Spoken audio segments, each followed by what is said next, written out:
Somebody's got to like me. They may not love me, but they got to like me a little, you know. Natural, biological female over 18, under 50. Come on. What the hell's wrong with me that I can't have anybody talk to me? It's crazy. All right, so I was on. That's it.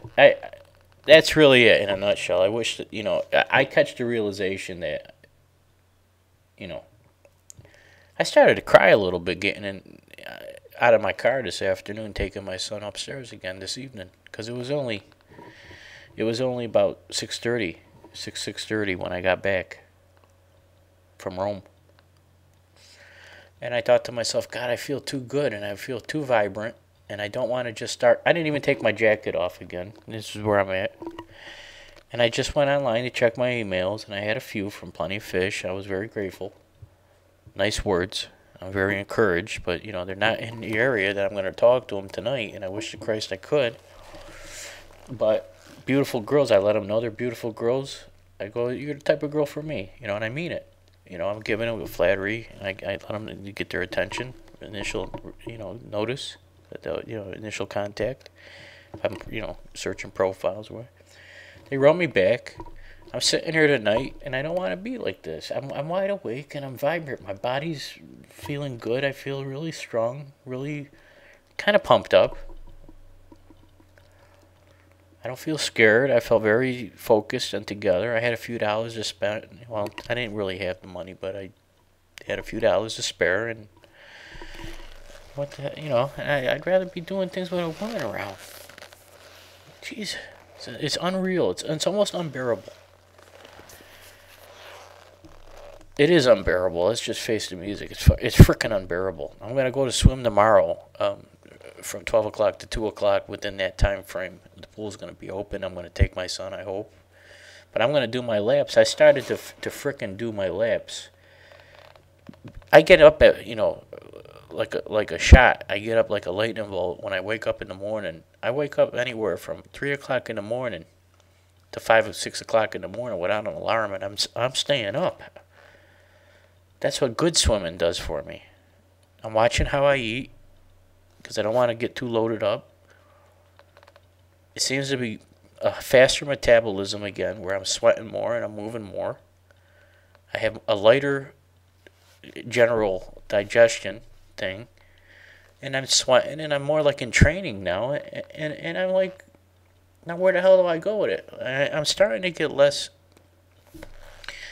I'm starting to get less heat in my, about thinking and things. So I'm starting to cool off and transition into a more of a balance now, a little bit more sense of well-being. As long as I stay swimming. So I'm looking forward to going back in the pool like the creature from the Black Lagoon. I do laps where my face is in the water, and I usually just control my breathing. And I pump as hard as I can pump in the water, my legs and my arms. I feel my abdomen, getting tighter and getting more, working. I'm working those muscles now, and it's a beautiful thing. It's just, I can't just do that. I can't just do this. This is crazy. This is being like, it's another form of a jail. The only time I'm myself is in the water now, that I get any relief from physical exertion, from sweat, from working out. Then I got to come back. It's like I'm just sitting here shrinking, sitting in a chair, because I don't like laying down until the end of the day when I'm trying. And I fall asleep pretty quick when I lay down now.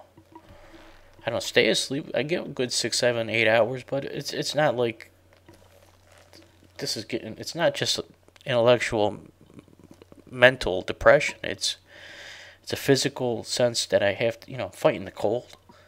I'm managing pain. And I feel good, and there's nobody here, so I'm online like possessed. I bought this book at Barnes and Nobles yesterday for $5.98. The Tommy Chong from Cheech and Chong. I didn't know he went to jail in 2003. The DEA came in and took him out. Bush's DEA, President Bush. I didn't know. The story is he was consuming marijuana on his property, and he was growing his own, and it was a payback, he feels, for the years of portraying the DEA as insignificant or comical. And he took it seriously. When he was locked up seriously. Federal prison. So I guess his son is a glass pipe manufacturer. You know, and they sold it to a DEA front smoking shop that was a DEA front, and they came in with guns drawn, literally to arrest him and confiscate everything from him.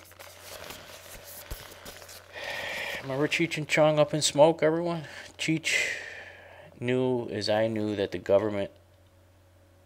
that was the government's payback. For all the Cheech and Chong movies that ridiculed the hypocrisy of the government's war on drugs, the DEA, Bush's private secret police, hated the way we portrayed them in our movies. Unfortunately, the feds took a fictional movie and prosecuted the actor and writer for exercising his freedom of expression. When I thought of it that way, I felt more like Nelson Mandela on his way to jail than the drug kingpin they were trying to make me out to be. And meditations from the joint, the CHONG. It's dedicated for the millions of victims incarcerated as a result of the U.S. government's drug laws.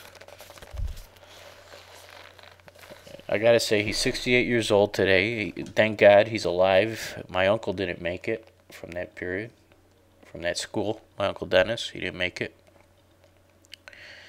And, you know, we always thought, I was raised thinking, you know, marijuana should be legal. This is crazy. It's crazy. And it's cruel.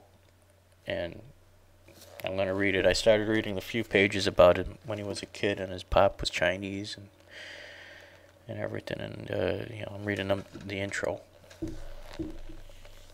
Yeah, I think to myself, what I really want to say, I never say on these videos. That's what I keep saying. I never speak eloquently.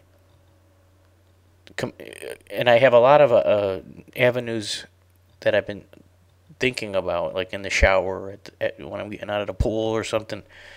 And I wish, gee, if I only had a voice recorder right then and there, I would have had a beautiful thing to say. Because I always try to think in terms of, yeah, I'm a writer. Some people write. Here it is. Let me pause this.